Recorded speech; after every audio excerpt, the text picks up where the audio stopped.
their fundamental rights.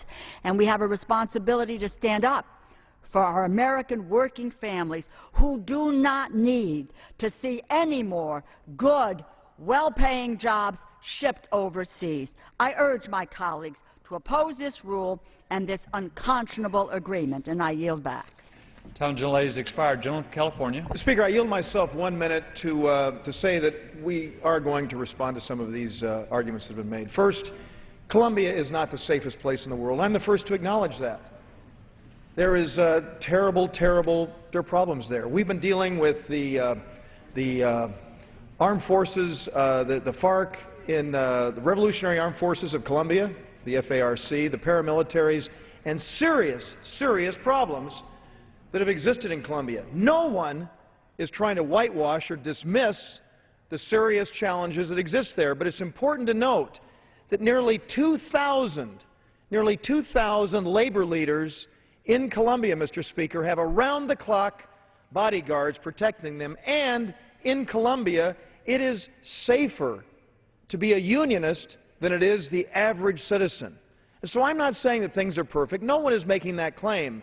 But when we've seen an 85% decrease in the murder rate since 2002, when we've seen more murders take place tragically in some of our cities than have taken place in some areas of Colombia, that is something that has to be seen as progress. I yield myself an additional 15 seconds, Mr. Speaker, to say that I believe we can, in a bipartisan way, work to address these very important issues, and we are going to do just that. We are going to ensure that this kind of agreement effectively addresses these problems. My friend Mr. Farr and I have sat together in the office of the Fiscalia in Colombia, in Bogota, and I yield myself an additional 15 seconds. We have sat and painstakingly, with several of our colleagues, Democrats and Republicans alike, we have gone through these pending cases to bring about a resolution on this issue. And in just a few minutes, I'm going to be yielding to my friend Mr. Farr to talk specifically about this and the challenges we have. And with that, Mr. Speaker, I'm happy to yield a minute and a half to my very good friend, the chair of the Committee on Foreign Affairs, who represents what she calls the gateway to the Americas. I think Los Angeles comes pretty close to that, too. But Miami, Mr. Speaker, is the gateway to the Americas, and they're very ably represented by our colleague, Ms. Ros-Lehtman. Gentlelady is recognized for one minute. minute. I thank the Speaker, and I thank the esteemed chairman of the Rules Committee for highlighting what a transformation Colombia has made in recent years, thanks to the strong leadership from the top down to the cop on the beat. If the American people are listening to this debate, they would think that Colombia is a war zone equal to Iraq and Afghanistan, and I believe that those members have not gone to Colombia in many a year. But I rise in strong support of the free trade agreements with Colombia, Panama, and South Korea. I thank my good friend from California for his strong leadership on these three trade deals that we've been waiting so many years, Mr. Speaker, for them to be sent to Congress. I'm pleased that at last we have the chance to vote on them, because their passage will mean American businesses will finally have a competitive, level playing field. And to give you just one example, American industrial exports to Panama, one of our sister countries to South Florida, we have so many Panamanian Americans living in our area, now face tariffs as high as 81%. But almost all of these will be eliminated thanks to this trade agreement. By the administration's own estimates, Mr. Speaker, the U.S.-South Korea free trade agreement, that one alone will generate around 70,000 new American jobs. And as the Rules Committee chairman pointed out, South Florida is indeed the gateway to Latin America. If I could ask for an additional... I'd like to yield my friend an additional 30 seconds. Thank you. We will see significant benefits in South Florida, and not just for large companies, but for small and medium-sized ones as well. Let's talk about Colombia. Flour importers in the area estimate that they will save $2 million per month in duties that they now are paying on imports for Colombia. And also, we should point out how important these trade agreements are, because these three allies are of great importance to our national security. You can't ask for better partners for peace and making sure that we have democracies in the region than South Korea, Colombia, and Panama. I thank the gentleman for the time, and I'm pleased to support the rule. Time delay has expired. Gentleman from Massachusetts. Mr. Speaker, I give myself 20 seconds. Mr. Speaker, if Colombia is so safe, then why do 2,000 labor leaders need round-the-clock protection? I mean, if Colombia is so safe, then why are there nearly 5 million internally displaced people and over 1 million Colombian refugees in neighboring countries? It is because they are fleeing the violence and civil unrest. Mr. Speaker, at this point I'd like to yield 3 minutes to the gentleman from Maine, Mr. Michaud. The gentleman is recognized for 3 minutes.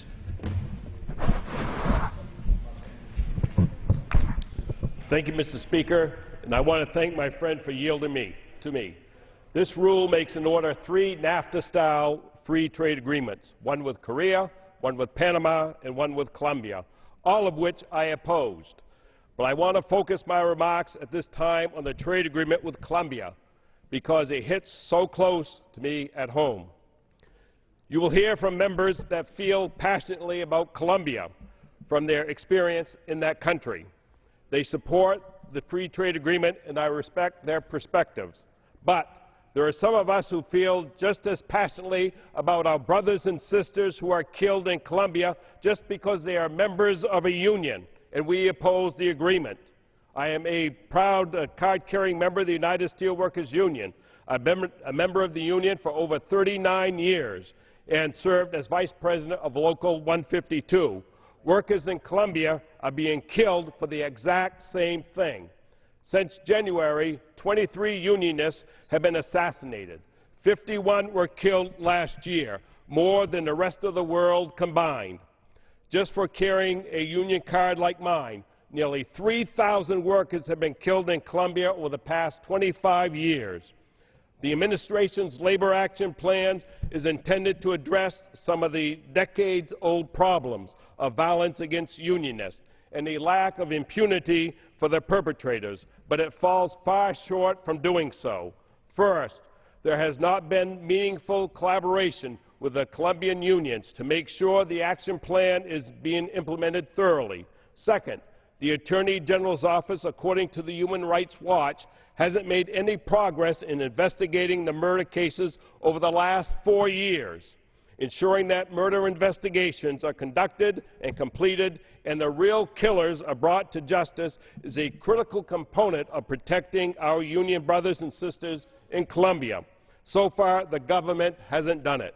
And third, employers continue to force workers into collective pacts so they cannot form unions.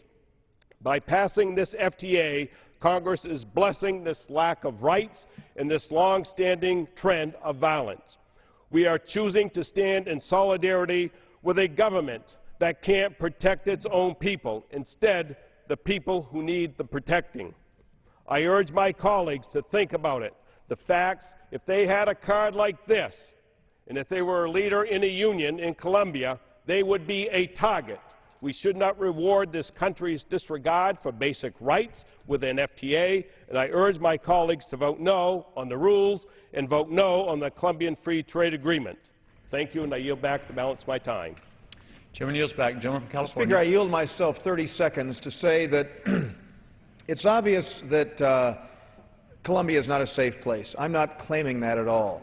And there have been murders that have taken place there, and it still is a very dangerous spot. But it's important to note that Mr. Gomez, who is the leader of one of the 3 main labor organizations in Colombia, has said that the labor agreements included in this package are the single greatest achievement for social justice in the last 50 years of Colombia's history. We still have a long way to go, Mr. Speaker. We still have a long way to go, but progress is being made. And with that, I reserve the balance of my time. Gentleman from Massachusetts. Mr. Speaker, at this time I'd like to yield 2 minutes to the gentleman from Oregon, Mr. DeFazio. Gentleman from Oregon is recognized for 2 minutes.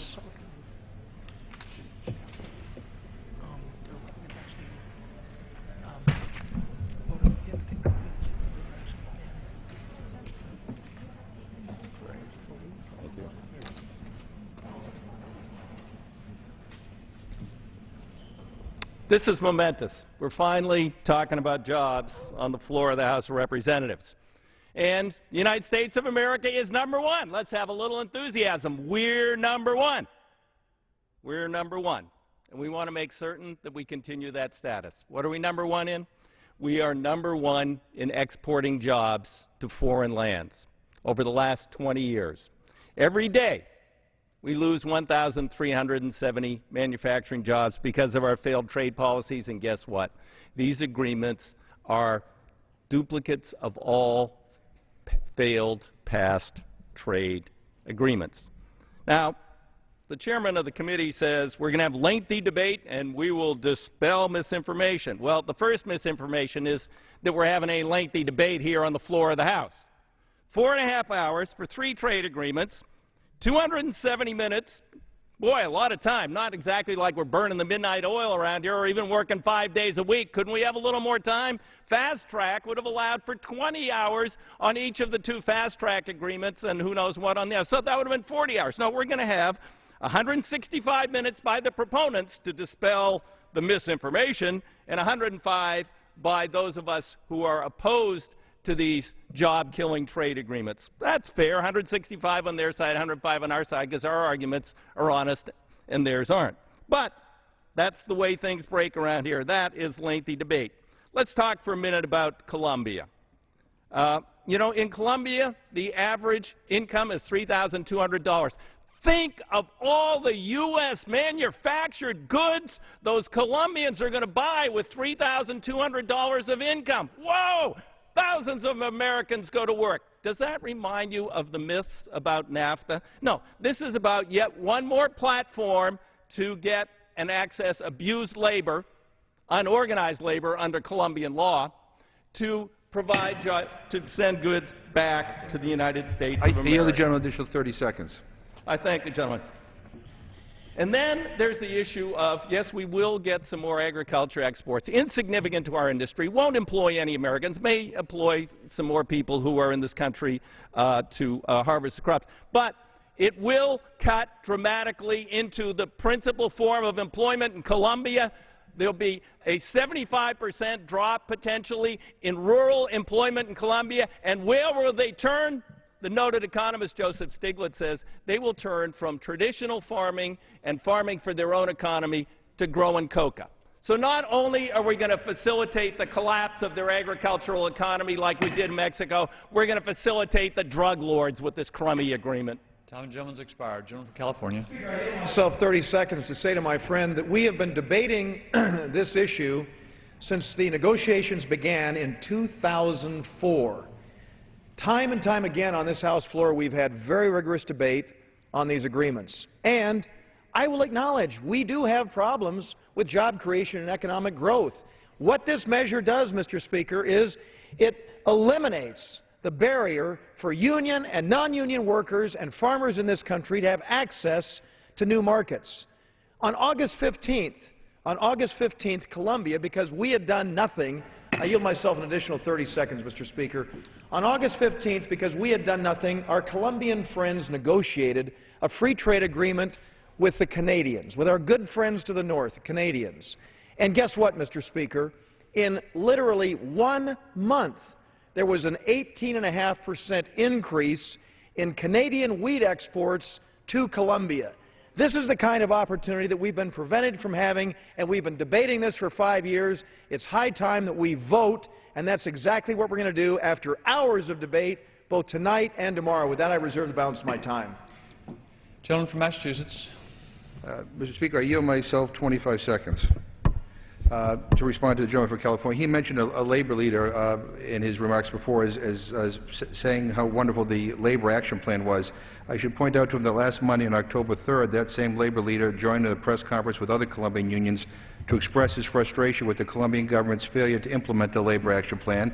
I also would point out that the Columbia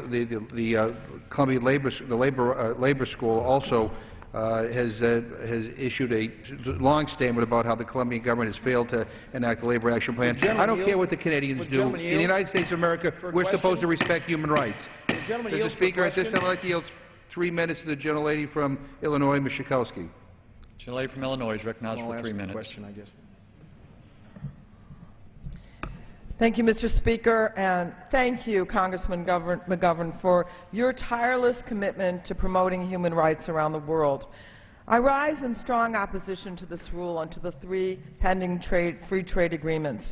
The Bush-negotiated Colombia, Panama, and South Korea FTAs expand the NAFTA-style trade model that has proven destructive to the American economy and harmful to the workers in the United States and abroad.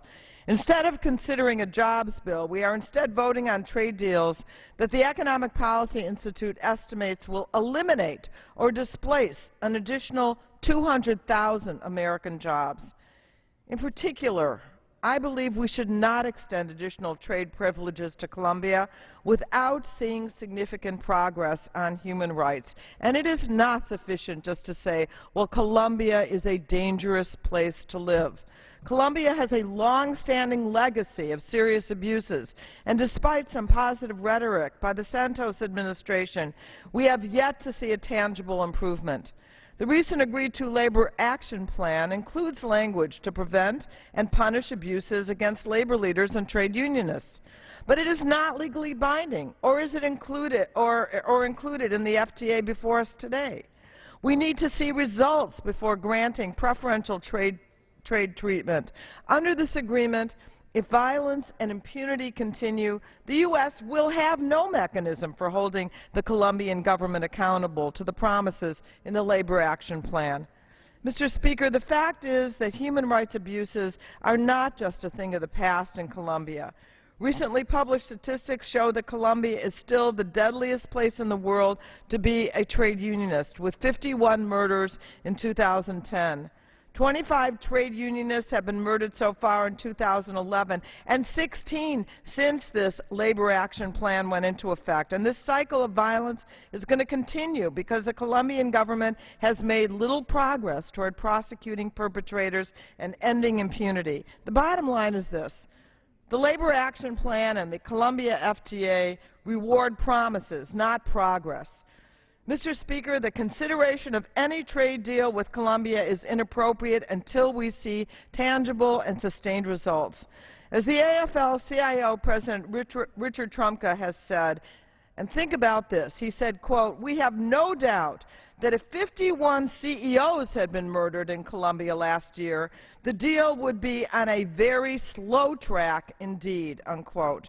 I strongly urge my colleagues to join me in opposing this rule and the 3 underlying trade agreements. I thank you, Mr. Speaker, and Mr. McGovern. I yield back the balance of my time. Gentlelady yields back. Gentleman from California. Mr. Speaker, I yield myself, excuse me. Mr. Speaker, I yield myself 30 seconds to say that my friend from Illinois is absolutely right. Colombia is not a safe place, but we have seen an 85% reduction since 2002 in the murder rate among trade unionists. It's not perfect, and it still is a very dangerous place, but that is progress. And I'd also like to say to my friend from Worcester, and I appreciate the fact that he didn't say it, Mr. Gomez is still supportive of the Colombia-U.S. Free Trade Agreement that he mentioned in his remarks, and I think that he voiced frustration over the implementation of agreements. That's something that takes place in a free society. That's something we see here regularly and there regularly. Implementation of this will help with that enforcement. With that, I reserve the balance of my time. Gentleman from Massachusetts. Mr. Speaker, at this point, it's my privilege to yield 2 minutes to the gentleman from Michigan, the ranking Democrat on the Ways and Means Committee, Mr. Levin. The gentleman is recognized for 2 minutes and without objection. The Bush administration negotiated 3 seriously flawed FTAs. The key flaw in the South Korea FTA was that it violated a fundamental principle of sound overall trade policy, two-way trade. It locked in one-way trade for Korea in the automotive sector, the source of 3/4 of the American trade deficit with Korea. Last year, urged by congressional Democrats, the Obama administration negotiated specific provisions opening up the Korean market for automotive products made in America. These vital changes would not have happened if, as Republicans continually insisted, the FTA had passed as originally negotiated.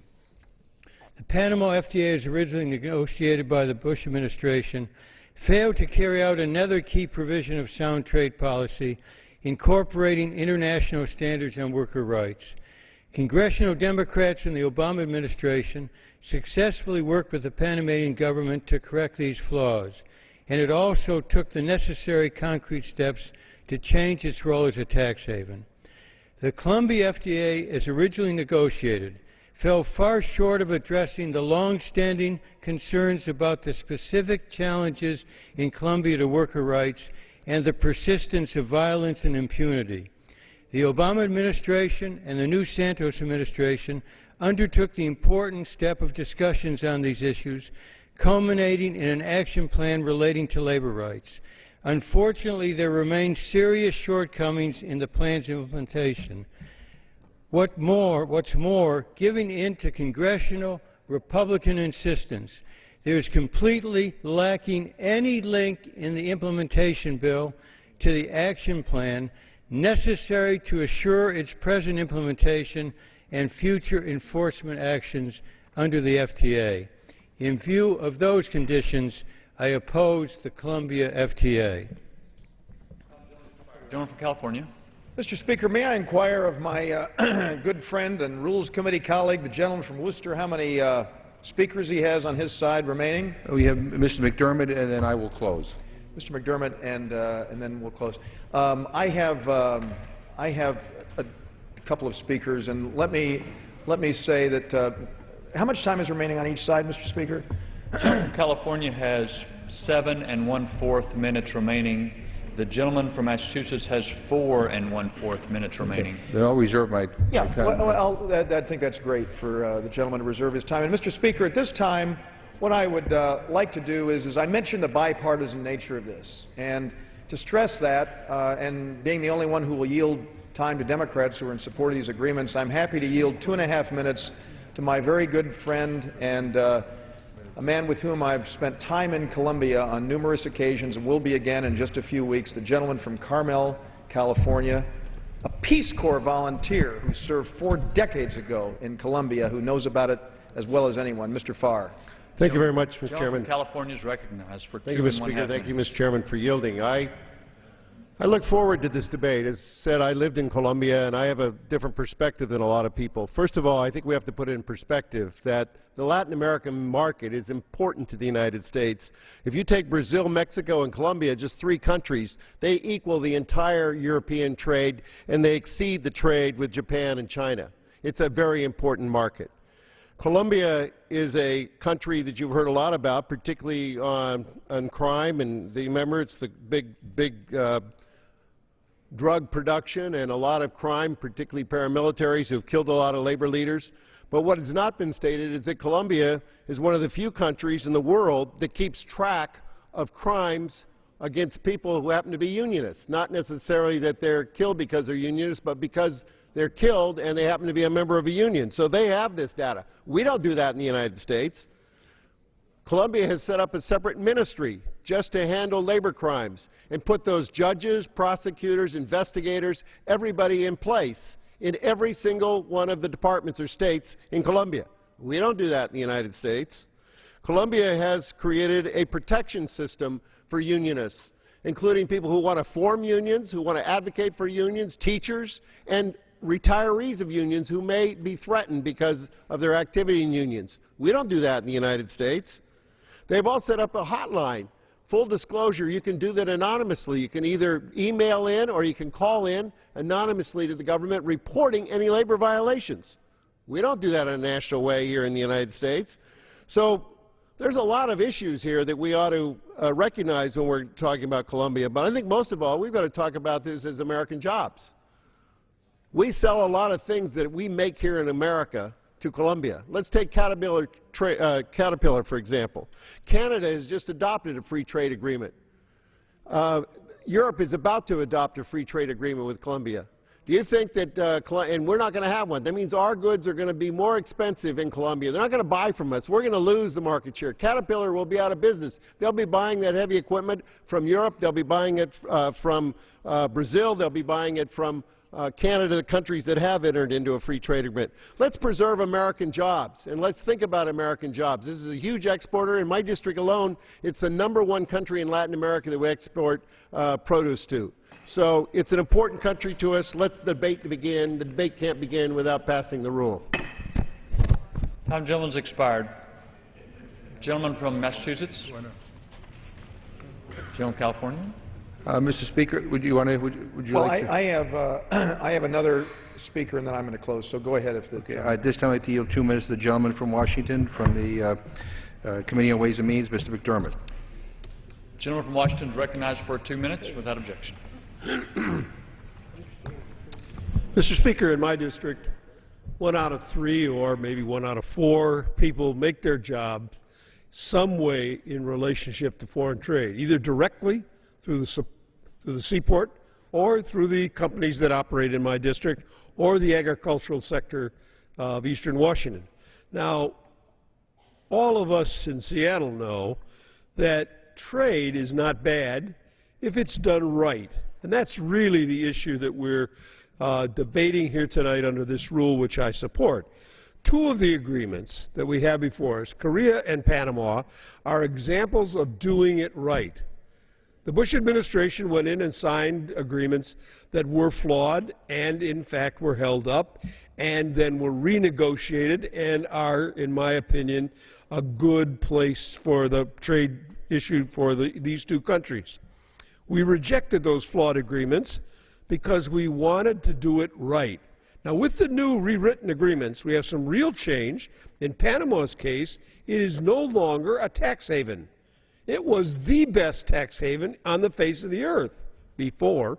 Now we have in the trade agreement, we have an implemented tax agreement that will make it transparent, and no longer will that happen. Unfortunately, Colombia is a glass that you could hold up and say, is it half full or half empty? There clearly have been problems. There are many of us who have been resistant to this for a long time, and I will resist that particular one tonight because, and most importantly, Colombia has moved. They've made beautiful speeches. Speeches don't change anything. My old friend Ronald Reagan, who I admired greatly, said, trust but verify. And when the Republicans refused to put into this trade agreement that the work action plan would be included, they sent the message, we're not serious.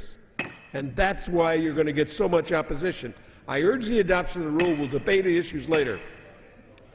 Time of the gentleman has expired. Mr. Speaker, at this time, I'm happy to yield 2 minutes to a very, very strong free trader, a bold and great friend of New York City. Gentleman from New York is recognized for 2 minutes.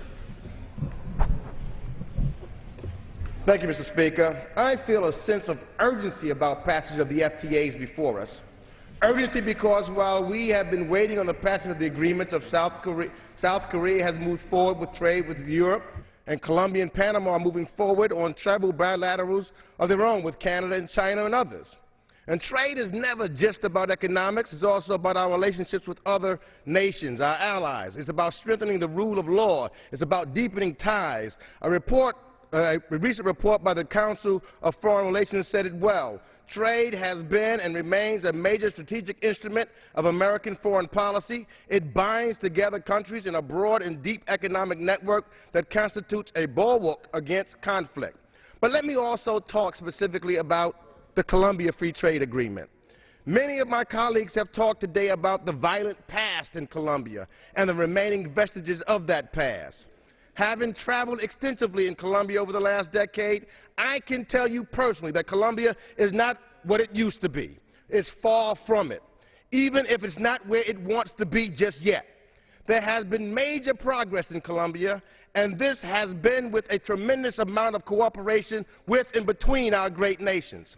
The agreement with Colombia certainly has its many economic benefits for America. We are leveling the playing field for American business. But beyond that, what I want to emphasize right now is a role that the agreement plays in strengthening rule of law, specifically as it relates to labor.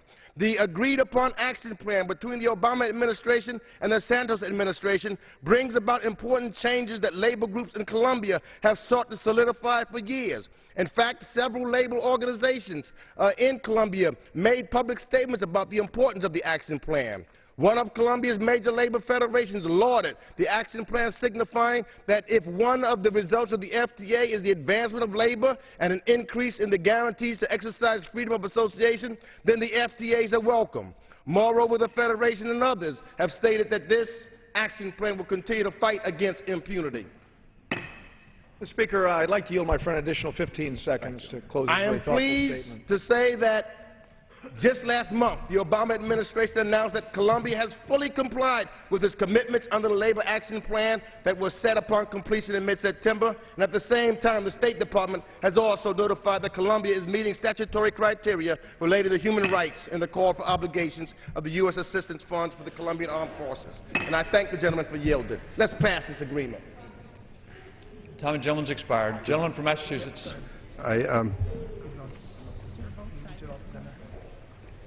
Gentleman from Massachusetts has 2 1/4 minutes. Gentleman from California has 2 1/4 minutes.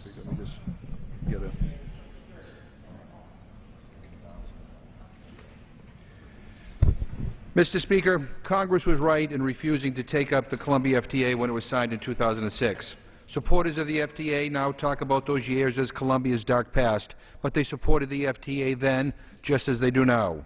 The House was right to block the FTA in 2008. Supporters then extolled the virtues of the Uribe government, but Colombia's new Attorney General has revealed mind-boggling corruption in every agency of Uribe's government. Criminal acts were the norm. I believe the Santos government is Colombia's best chance to bring about much-needed reforms and institutional change. I want him to succeed, but goodwill is not enough. We have had promises before. We need time to see if good intentions result in concrete change on labor and human rights. This is Tito Diaz. He was the mayor of Robles in Sucre. In 2003, he denounced the links between public officials and paramilitaries. For this, he was tortured and murdered. His body was found strung up like a crucifix, shot 11 times, his fingernails ripped out, his knees bludgeoned, and the mayor's ID card taped to his forehead. His son, Juan David, carried on his father's work, leading the victims movement in Sucre. He survived 4 assassination attempts, but finally fled the country. Others took his place. Since 2006, 5 more victims' rights leaders in Sucre have been murdered, 2 this year. This is reality for Colombia's human rights defenders, 29 of whom have been killed this year, 51 priests murdered in the past decade, 6 so far this year. In this violent reality, Colombian workers attempt to exercise their rights. I ask my colleagues, think about the lives of all the brave labor leaders, human rights defenders, religious and community leaders. Do not turn your backs on them. Demand concrete change on the ground before approving the Colombia FTA. You know that that is the right thing to do. If the United States of America stands for anything, we ought to stand out loud and foursquare for human rights. Let's remember that as we deliberate on the Colombia FTA. It is just wrong to rationalize or explain away the human rights situation in Colombia. We are better than that. We should demand more on behalf of the workers and the human rights defenders in Colombia. Vote no on the rule and vote no on the Colombia FTA. I yield back the balance of my time. Time of the gentleman has expired. Gentleman from California is recognized for 2 1/4 minutes. I yield myself the balance of time. Mr. Speaker, I'd like to get the debate back to where it was. We have before us 4 pending issues. We have trade agreements with Colombia, Panama, South Korea, and we have the very important trade adjustment assistance. And Mr. Speaker, our fellow Americans are hurting. Job creation and economic growth is something that Democrats and Republicans alike are talking about. I was listening to the words of one of the protest leaders up in New York, and this guy was saying that the protests are about economic and social justice, and he said working-class Americans can no longer be ignored. Now, Mr. Speaker, this measure that is before us, according to the International Trade Commission, will create 250,000 new jobs here in the United States of America. I argue that if we had had these agreements in place, the pain that so many of our fellow Americans are feeling at this moment would not be as great as it has been, because for half a decade, these agreements have been languishing, waiting to be considered. Now, the last two speakers I yielded to happen to be Democrats. I'm very proud of having worked closely together with Sam Farr and Gregory Meeks on these agreements. There are lots of other people who've been involved and worked tirelessly for years. Over the last 2 decades, I've had a working group that I started with former Ways and Means Committee Chairman Bill Archer, going all the way up now to working with Dave Camp and Kevin Brady and Wally Herger and others. There have been many people involved in and working with this. Democrats have joined with our bipartisan trade working group because there are Democrats and Republicans who want us to get back to the bipartisan approach to our global leadership role. They want to open up markets around the world for the United States of America, and with passage of these 3 agreements, Mr. Speaker, we're going to have access to $2 trillion of economic activity and 97 million consumers. Mr. Speaker, we need to support this rule. We're going to have debate going into this evening, and we're going to have debate throughout the day tomorrow. Let's support the rule. And with that, I move the previous question and yield back the balance of my time. Time of the gentleman has expired. Without objection, the previous question is ordered. The question is on adoption of the resolution. Those in favor say aye. Aye. Those opposed say no. Being the chair, the ayes have it. Mr. Speaker, Gentleman from Massachusetts. I'm going to ask for a roll call. Gentleman requests the yeas and nays. Those favoring a vote by the yeas and nays will rise. A sufficient number having arisen, the yeas and nays are ordered. Members will record their vote by electronic device. This is a 15-minute vote.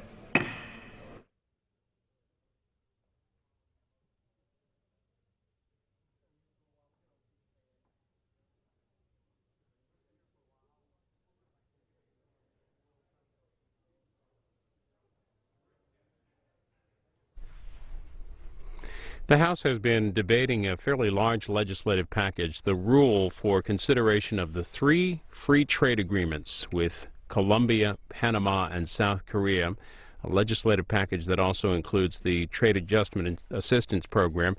The rule passes, it would provide for 90 minutes of general debate for each of the trade agreement. The House also today finished up amendment debate on a bill that requires the Environmental Protection Agency to revise its rules on mercury and toxic air emissions from industrial boilers and incinerators. Several amendments, roll call votes on our amendments are still ahead. They will follow this vote on the rule for the free trade agreements. And it is likely that the Senate this week also will take up the free trade agreements. Before the visit of the South Korean president, we spoke to a Capitol Hill reporter for a preview of the debate this week on the trade agreements. Joining us is Ben Weil of Congressional Quarterly. The House beginning work on 3 trade pacts with Colombia, Panama, and South Korea. Tell us a little bit about each of them. Sure. So the South Korea Pact is the biggest one. It's the most economically significant since the North American Free Trade Agreement. It would open Korean markets and serve as kind of a stepping stone to the rest of Asia. And so manufacturing companies and agricultural producers and some in the service industry too, financial services, are very interested in this. Colombia and Panama are a little smaller, but they are important, say, backers to bolstering U.S. interests in Latin America. There's been a real push this week, obviously, with the South Korean president visiting Washington on the Korean Trade Pact. How does this trade agreement, the South Korean Pact, affect U.S.-South Korea relations? So this is really important to kind of strengthening an alliance that South Korea and the United States have. They already have a pretty firm relationship, but this is seen as doing a lot to kind of cement that. On the other hand, there's been a lot of opposition expressed to the Colombia trade agreement. Why are people opposed to it? So in Colombia, there's a long record of violence against union activists. Several dozens have been murdered over the last few years, and labor activists and many Democrats say we shouldn't be rewarding this behavior with a trade deal. A big piece of the puzzle getting these trade agreements on the floor of the House and Senate was this TAA, the Worker Assistance Package. How does it fit into the whole picture? Yeah, so trade adjustment assistance goes to workers who find their jobs shipped overseas or otherwise displaced. And it's been a foundation of U.S. trade policy for decades. It was expanded a bit in the 2009 economic stimulus, and President Obama and congressional Democrats wanted to renew that expansion. But conservatives said no. They said it was too expensive. They said it was an ineffective program. And so they didn't want to extend it. As part of a deal to get the trade deals passed, Obama insisted on getting TIA passed as well. And they came up with kind of a scaled back but still larger version, and it's a compromise. In sum, are these trade agreements together viewed as net job creators or net job losers? So the Obama administration and also congressional Republicans say this will boost jobs. The Korea deal is expected to produce increased exports along the lines of, I think it's 75,000, or I'm not exactly sure, but they say that these will be do a lot of good for economic growth and increased exports and increased jobs. Labor movement and critics of free trade say we're not so sure. Well, the end is in sight, but it could be, it's just underway, but the end is in sight on passage. How are votes shaping up in the House and Senate? So we expect relatively broad bipartisan support for South Korea and the Panama deals. We expect not as many Democrats to be supporting the Colombia deal in the House. Republicans are expected to support all three deals pretty strongly. And then when they go over to the Senate, we'll probably see similar dynamics, but passage is not really in question for any of these. Ben Weil of Congressional Quarterly covering the debate on the trade agreements with Colombia, Panama, and South Korea. You can read his work at CQ.com. Thanks for that update. Thanks so much. And the House is voting on the rule for the trade agreement bill, and that includes that Trade Adjustment Assistance Program. This is a 15-minute vote, and what will follow will be a number of amendment votes on the EPA bill dealing with emissions from incinerators and industrial boilers. Over on the Senate side, meanwhile, just a short while ago, they passed the China currency bill by a vote of 63 to 35. They have moved on to a procedural vote on whether to move forward with President Obama's jobs bill. This is the version that was modified last week by Senator Harry Reid to include a pay-for the bill, which would add a 5.6% surtax on individuals and households making more than $1 million. The CBO estimates it would offset the cost of the president's bill, estimated to be some $447 billion. And that is underway. That jobs vote is underway in the Senate. And word is, news reports indicate that that vote could go up till about 9 o'clock Eastern this evening as they wait for Senator Jeanne Shaheen to return from a return back to Washington to cast her vote. But you can follow that vote on our companion network, C-SPAN 2. Well, the President was talking about jobs today ahead of the vote on the Senate that's happening now. He was in Pittsburgh visiting the International Brotherhood of Electrical Workers Training Center and saying that the Senate faces a, quote, moment of truth on the jobs bill. He spoke there. We're going to show you his comments during the remainder of this vote.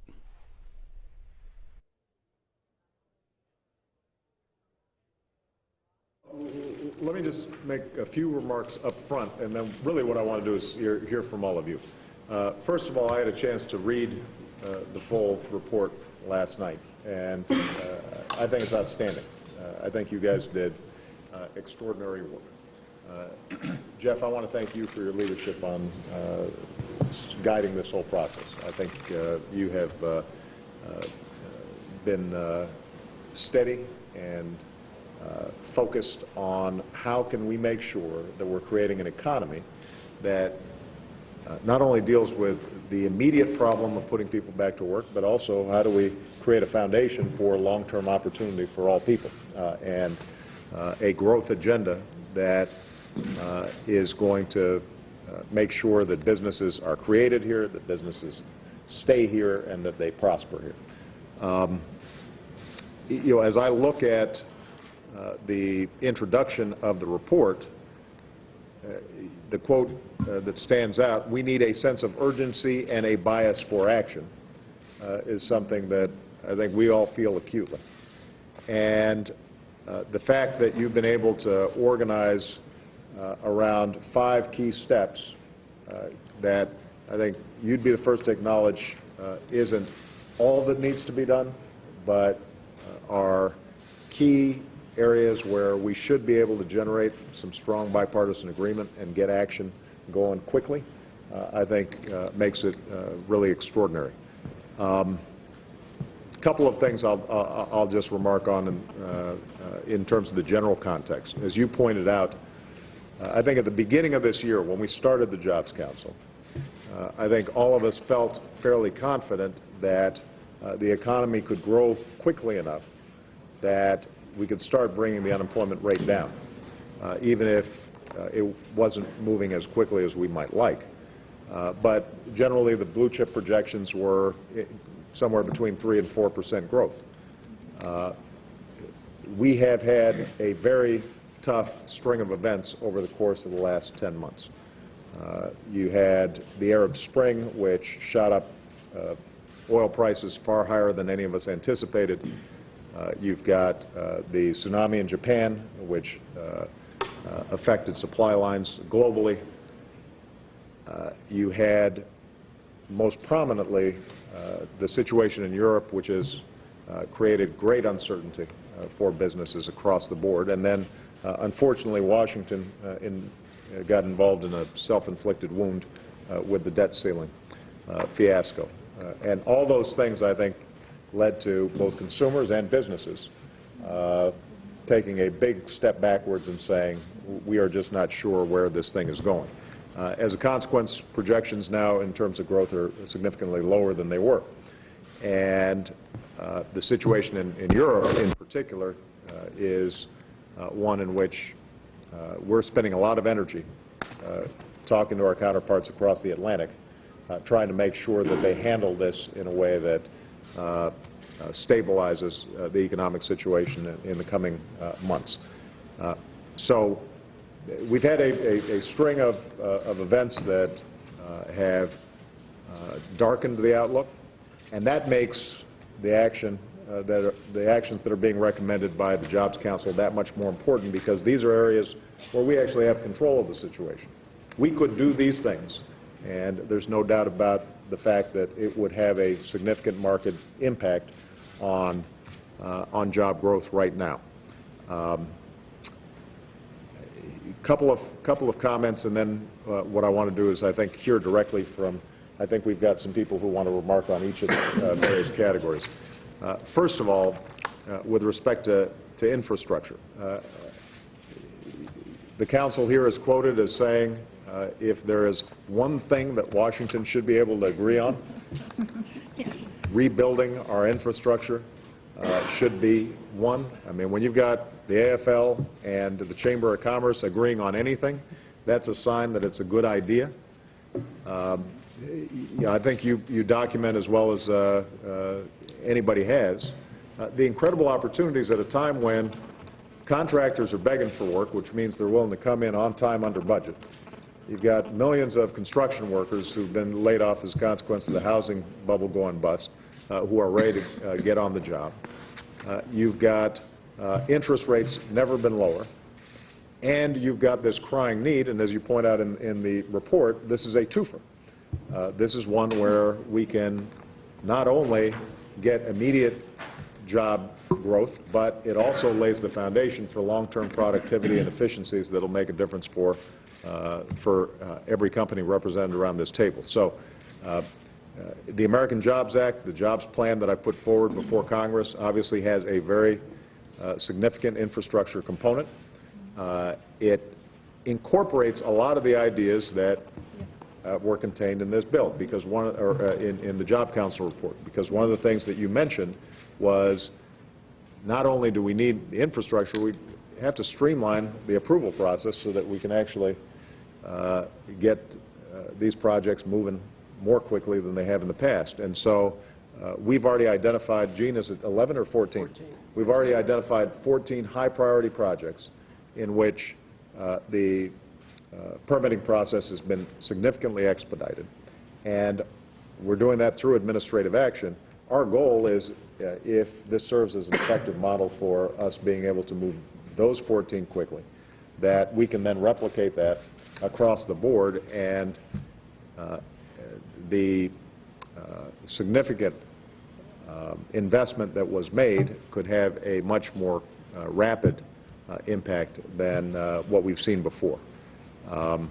With respect to the next area, which is support for small business, and emphasizing high-growth firms. Many of the recommendations that you gave, we've already been trying to implement. We have a task force that, along with Select USA, has been looking at, for example, how can we move forward on easing the burdens and allowing IPOs to move more quickly. Are there regulatory constraints on small businesses as they move forward that we can start eliminating? So where we can act administratively, we've tried to do so.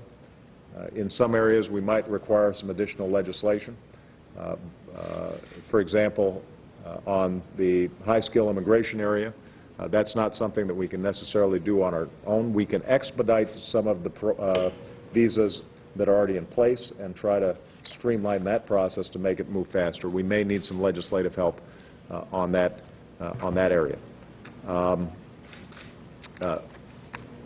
With respect to the National Investment Initiative, I know that we've, if I'm not mistaken, some of the Job Council already had a chance to meet with the Secretary of State to figure out how we can deal with visas and travel promotion. There are other areas where we think that bringing together an interagency approach and making sure that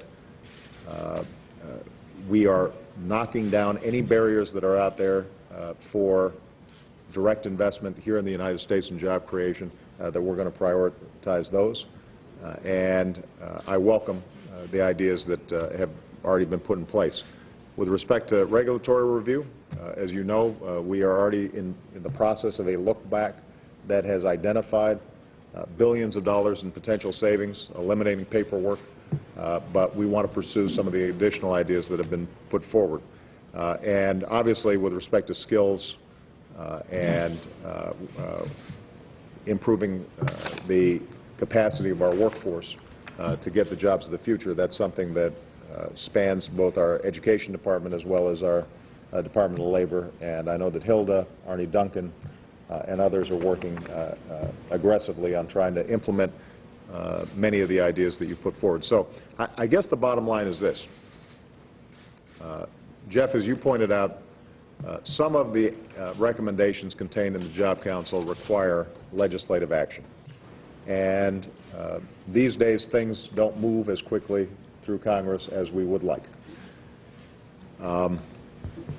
But there are certain ideas that are contained in this Jobs Council report that historically have received bipartisan support, and the election is 14 months away or 13 months away. We can't wait until another election before we start acting on some of those ideas.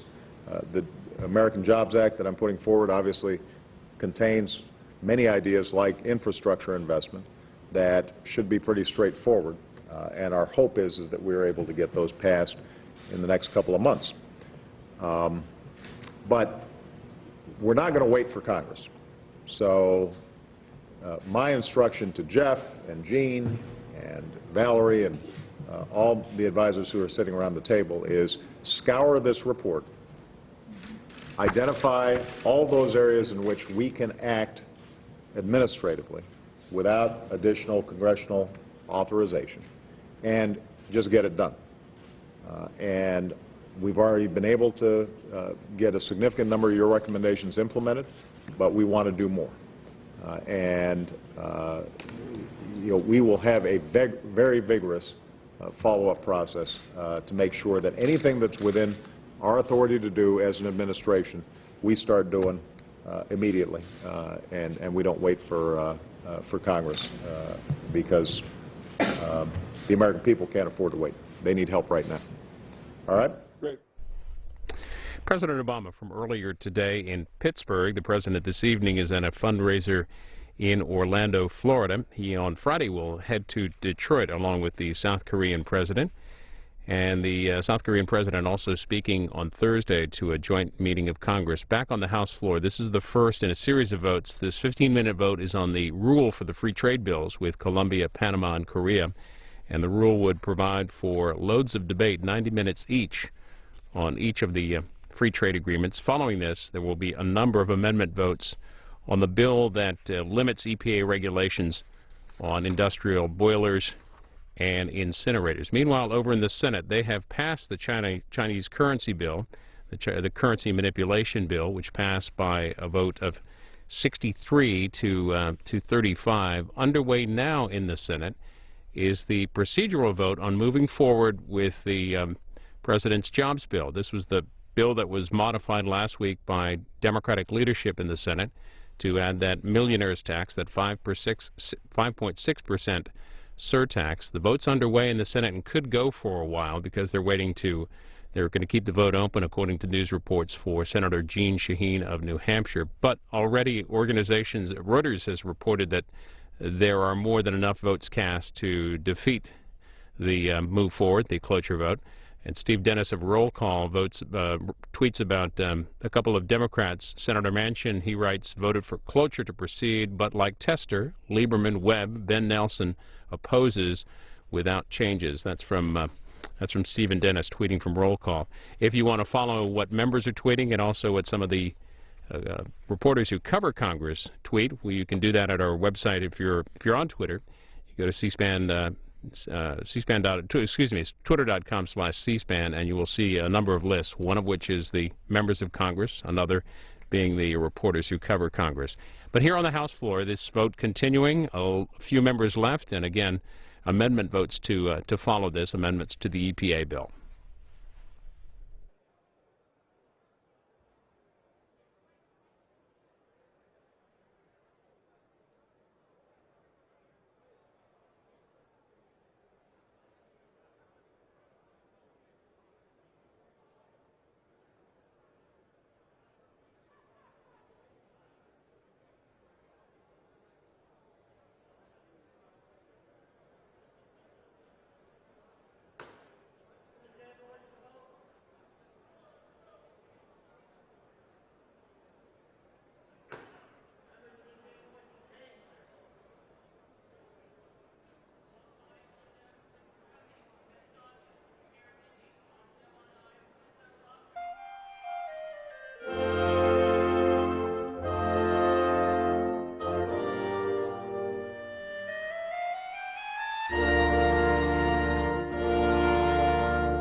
On this question, the yeas are 281, the nays are 128. The resolution is agreed to.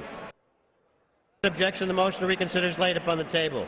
Pursuant to House Resolution 419 and Rule 18, the Chair declares the House and the Committee of the Whole in the State of the Union for the further consideration of H.R. 2250, which the Clerk will report by title. A bill to provide additional time for the Administrator of the Environmental Protection Agency to issue achievable standards for industrial, commercial, and institutional boilers, process heaters, and incinerators, and for other purposes. Will the gentleman from Texas, Mr. Thornberry, kindly retake the chair?